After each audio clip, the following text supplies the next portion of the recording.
Anandarao famous అయితే అవి చూపించి ఇతగాడు ఫేమస్ అయ్యాడు. ఈ కథకి మూల సూత్రధారి ఇతనే. ఇది మా ఆవిడండి, ఇప్పుడు మీకు నమస్కారం చేసింది. ఆడు మా తమ్ముడండి. నమస్కారం. ఈమె ఆడి భార్య అండి. ఈమెమో మీరు ఆగండి. బయట మా డ్రైవర్ ఉంటాడు, కొత్త పిలువమ్మా. వాడెందుకండి? ఏం లేదు, ఇలా పరిచయం చేద్దారని. అర్థం కాల. నాకు అర్థమైంది. ఓహో. అమ్మాయిని తీసుకురండి. మా అమ్మాయి అని చెప్పడం కాదు కానండి, చూడ్డానికి సింహరాన్లా ఉన్న సంప్రదాయంలో మాత్రం సావిత్రి అండి. వీళ్ళు పెట్టిన పేరు గాయత్రి అండి. ఇది వీళ్ళ చరిత్ర అండి. బాగా చెప్పారు.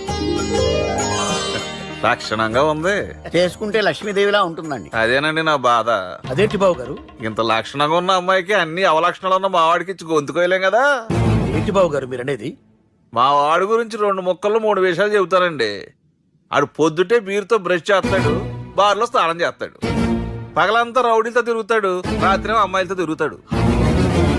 ఈ మధ్య డేటింగ్